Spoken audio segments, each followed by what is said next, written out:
आप लोगों को बताएंगे फोर्ज की बनावट। लोहारगिरी, इसके पहले हम आपको पढ़ाए थे लोहारगिरी फोर्जिंग। अब लोहारगिरी फोर्जिंग के बाद में आता है फोर्ज की बनावट। फोर्ज की बनावट किस तरह के होना चाहिए।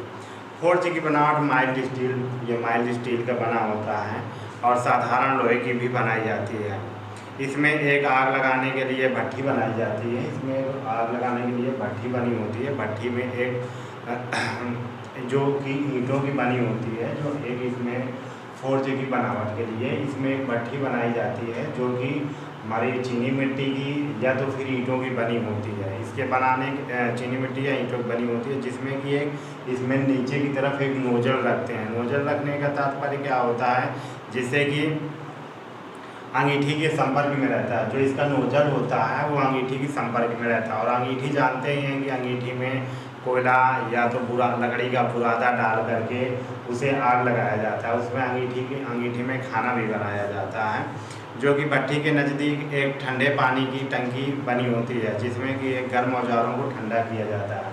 तो क्या होता है, जब हमारी भट्ठी गर्म हो जाती है तो गर्म करने के बाद जो हम इसमें टूल्स रखते हैं, जो औजार हम रखते हैं, औजार गर्म करने के बाद इसमें एक साइड में एक ठंडे पानी की टंकी भी बनी होती है, जिसमें कि हम जाप को या औजार को हार्ड एवं टेम्पर करते हैं। तो जब हम एकदम भट्ठी से लाल औजार निकालते हैं, निकालने के बाद उस भट्ठी में जो पानी होता है, ऐसे टंकी बनी होती है, ये हमारी टंकी होती है।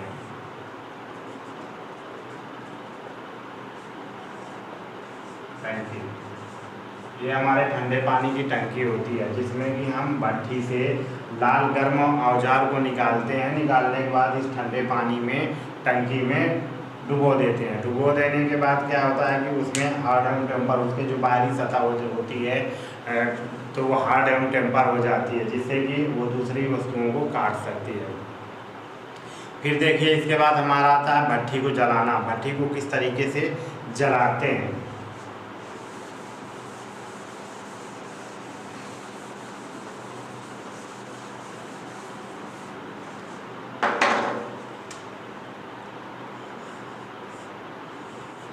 भट्ठी को जलाना, भट्ठी को जलाने के लिए नंबर 1 पे देखते हैं क्या करते हैं। भट्ठी को अच्छी तरह से साफ कर लेना चाहिए। जो हमारी भट्ठी होती है उसको अच्छी तरह से साफ कर लेना चाहिए। इसके बाद नंबर 2 पे देखिए क्या करना चाहिए। नंबर 2 पे होता है भट्ठी की तली में जूट डालकर। जो हमारी भट्ठी की तली होती है, नीचे वाला जो तल होता है, उसमें जूट डालने के बाद फिर इसके बाद जो तेल होता है, जो ज्वलनशील तेल होता है, उसको डाल देना चाहिए।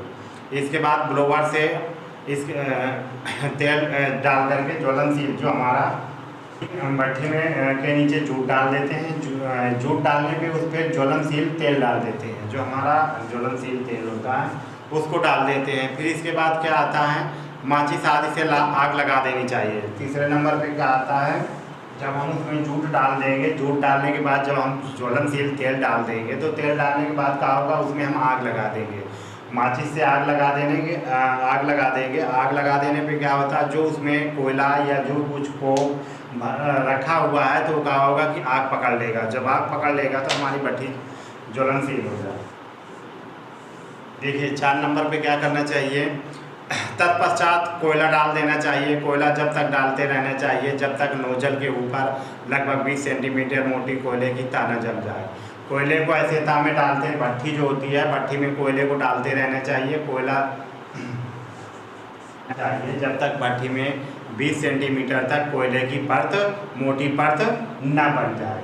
फिर इसके बाद क्या करना चाहिए, नंबर 5 पे हमारा आता है, जब भट्ठी जलकर बिल्कुल लाल हो जाए तब जाप पर सक्रिया करनी चाहिए। जब भट्ठी जल करके पूरी एकदम लाल हो जाए, लाल होने पे क्या होता है, तभी उस पर जाप डालना चाहिए। और जाप डालने के बाद अभी बताया ना कि जो एक पानी का टैंक होता है, ठंडे पानी का टैंक होता है, जब जाप हमारा एकदम लाल हो जाता है तब वो ठंडे पानी के टैंक में जाप को डुबो देना चाहिए, जिससे कि उसमें हार्डनेस हो जाती है, उसकी बाहरी सतह कठोर हो जाती है। फिर देखिए ब्लोअर का चित्र बनाए दे रहे हैं। देखिए हमारा ब्लोअर बना होता है। ब्लोअर क्या होता है, ये पंखे के समान एक उपकरण होता है। जो ये हमारा ब्लोअर होता है, ये एक पंखे की तरीके से होता है। इसमें क्या होता है, जो फोर्ज में ईंधन जलाने के लिए हवा भेजने का कार्य करते हैं। देखे होंगे लोहार के यहाँ जैसे ऐसे पंखा लगा होता है, जब किसी लकड़ी में या कोयले में जब तक उसमें ऑक्सीजन नहीं जाता है तब तक वो आग नहीं पकड़ता है, ज्वलनशील नहीं होता है। तो क्या होता है कि जैसे जब भट्ठी जलाते हैं तो उसमें पंखा करते हैं, पंखा करने पे क्या होता है कि वो तुरंत आग पकड़ लेता है और ज्वलित हो जाता है। उसी प्रकार इस ब्लोअर का भी काम करते हैं, हवा भेजने का कार्य करता है। जो हमारा ब्लोअर होता है वो हवा भेजने का कार्य करता है। ये हाथ के द्वारा चलाया जाता है। हाथ के द्वारा चलाने पे क्या होता है, ये 50 किलोमीटर हाथ के द्वारा चलाया जाता है। ये चलित होता है, सामान्यतः 300 प्रति मीटर चक्कर से चलता है। ऐसे इसको चलाते हैं जैसे आप समझ लीजिए साइकिल का पहिया चलता है, उसी हिसाब से ये चलता है और इससे हवा अंदर जा कर के भट्ठी में प्रवाहित होती है, जिससे कि जलने का काम करती है। फिर देखिए हमारा ब्लोअर के बाद आता है ईंधन। भट्ठी में कौन कौन सा हम ईंधन यूज करते हैं, भट्ठी में कौन कौन सा ईंधन यूज करते हैं जिससे कि हमारे टूल्स या जाप बनाने में हमें आसानी से वो मुलायम हो जाते हैं, एकदम लाल गर्म हो जाते हैं। गर्म हो जाने पे उसको निहाई पे रख करके हैमर और संडासी से पकड़ करके उसको जिस आकार में ढालना होता है उस आकार में ढालते हैं। तो देखिए हमारा जो भट्ठी होती है जिसमें कोयला वो लोहा गलाते हैं, उसमें कौन कौन से ईंधन का प्रयोग करते हैं। हमारा ईंधन में क्या होता है, भट्ठी को धातु को गर्म करने के लिए पत्थर का कोयला, जो हमारी भट्ठी होती है उसको गर्म करने के लिए पत्थर के कोयले का प्रयोग करते हैं। भट्ठी को जो हमारी भट्ठी होती है, भट्ठी को गर्म करने के लिए हम पत्थर व लकड़ी के कोयले का प्रयोग करते हैं।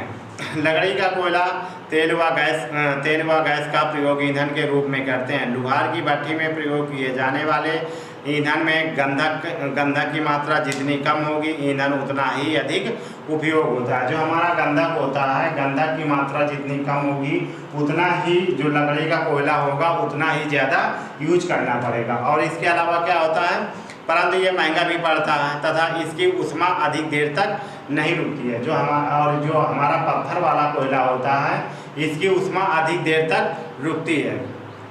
कोयले से वाष्पशील पदार्थ निकलने से ऊष्मा अधिक समय तक बनी रहती है। इसका कैलोरी मान अधिक होता है। जो हमारा पत्थर का कोयला होता है वो अधिक देर तक गर्म रहता है। गर्म अधिक देर तक जब रहेगा तो जो हमारा टूल या जो हमारा पदार्थ होगा, जो भी हमें बनाना होगा, तो वो अच्छी तरीके से उसमें गल जाएगा। और गल जाने के बाद क्या होगा, उसको हम बाहर निकाल करके अपनी आकृति में, जिस आकृति में हमें डालना होगा उस आकृति में हम उसको ढाल देंगे। तो इससे क्या होता है कि सबसे ज़्यादा पत्थर का जो कोयला होता है, भट्ठी में पत्थर के कोयले को ही यूज किया जाता है। फोर्जिंग ऑपरेशन के लिए सबसे अच्छा रहता है। जो हमारा पत्थर का कोयला होता है वो फोर्जिंग ऑपरेशन के लिए सबसे अच्छा माना जाता है। इसके बाद क्या आता है, फोर्जिंग के औजार। जो हमारे फोर्जिंग करने के लिए औजार होते हैं उनके बारे में हम बताते हैं कि हमें कौन कौन से फोर्जिंग करने के लिए औजारों की आवश्यकता पड़ती है। तो देखिए कौन कौन से औजार हमें। औजार पे नंबर 1 पे आता है हमारा निहाई।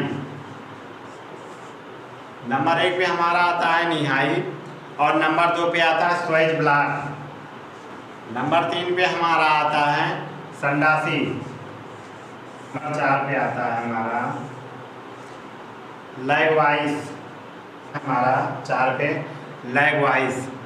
इसके बाद हमारा आता है हथौड़ा। इसके बाद हमारा आता है बेंडिंग ब्लॉक। नंबर 6 पे देखिए हम निहाई के बारे में बताते हैं कि हमें निहाई में क्या क्या यूज किए जाते हैं। फिर आपका जो हमारा निहाई होता है, निहाई को हम एनविल के नाम से भी जानते हैं। टेक्निकल भाषा में इसे एनविल कहते हैं और वैसे इसको निहाई कहते हैं। देखिए निहाई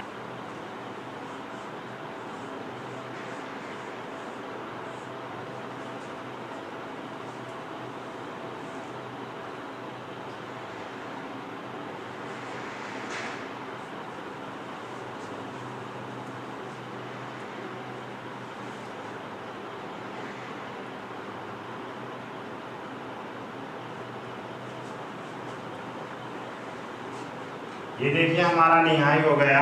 निहाई में कौन कौन सा एनविल का प्राय ऊपरी भाग समतल होता है। जो ये हमारा ऊपर का भाग होता है ये हमारा पूरा समतल होता है, ये ऊपरी वाला भाग हमारा समतल होता है जिसमें कि किसी ये जो होल वाला साइज होता है इसमें होल किसी चीज़ को मोड़ने के लिए इसका प्रयोग किया जाता है।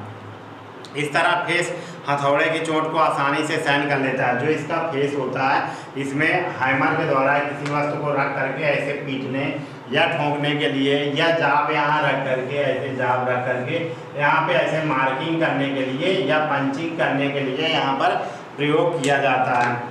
ये जो ऊपर वाला भाग होता है, और ये जो हमारा स्टैंड होता है, स्टैंड हमारा लोहे का बना, ये जो हमारा स्टैंड होता है ये हमारा स्टैंड लोहे का बना होता है। लोहे के बने होने के कारण और ये भारी भी होता है, तो इसको एक स्थान से दूसरे स्थान तक हटाने में दिक्कत होता है। जब जाब को रखकर उसे काटा या पीटा जा सकता है या ड्राइंग डाउन करके कार्य किया जाता है। जो हमारा जाब होता है, जाब को इसमें रख करके पीटते हैं, पीटने के बाद बढ़ाते हैं, या तो छेनी या हैमर के द्वारा काटते भी हैं, और इसमें जाब को रख करके मार्किंग तथा पंचिंग भी किया जाता है। ये जो हमारा आगे वाला जो हमारा बीक है, इसको बीक बोलते हैं। जो ये वाला भाग है बीक,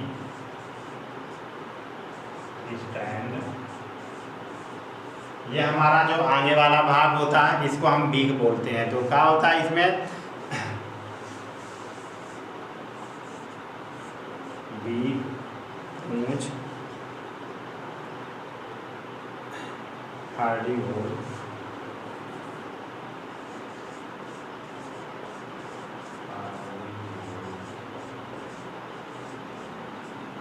हार्डी होल हो गया। इसके अलावा अपसेटिंग,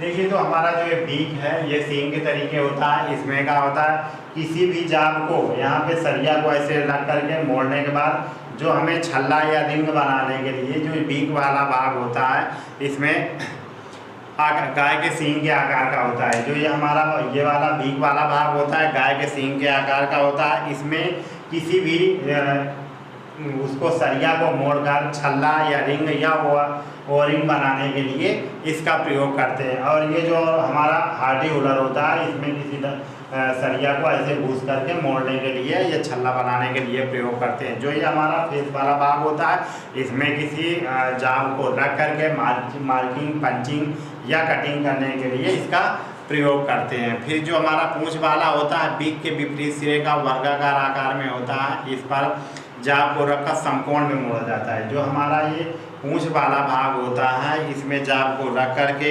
समकोण में मोड़ा जाता है, जिसे कि पूंछ कहते हैं। फिर आपका हार्डी होल होता है। ये वर्गाकार यहाँ पे जो होल बना होता है इस तरीके का, ये समकोण में जो हार्डी होल बना होता है सुराख होता है इस जिसमें कि हार्डी को फुलाकर या स्टेक सैंग डालकर फोर्जिंग की जाती है। फोर्जिंग इसमें किसी भी धातु को लाल गरम करने के बाद भट्टी से निकालने के बाद लाल इसमें ढक करके फोर्जिंग करते हैं, ऐसे ठोकते हैं। ठोकने के बाद जैसी आकृति का बनाना होता है उस आकृति का बन जाता है। राउंड होल का मतलब क्या होता है, ये गोल सुराख होता है। जो हमारा राउंड होल है ये एक गोल सुराख होता है जिसका प्रयोग पंचिंग या डिप्टिंग या फोर्जिंग कार्य करने के लिए प्रयोग किया जाता है। फिर हमारा आता है स्वेज ब्लॉक। स्वेज ब्लॉक का होता है, देखिए फोर्जिंग करने के लिए औजार में आपका अभी बता दिए एनविल। एनविल के बाद हमारा आता है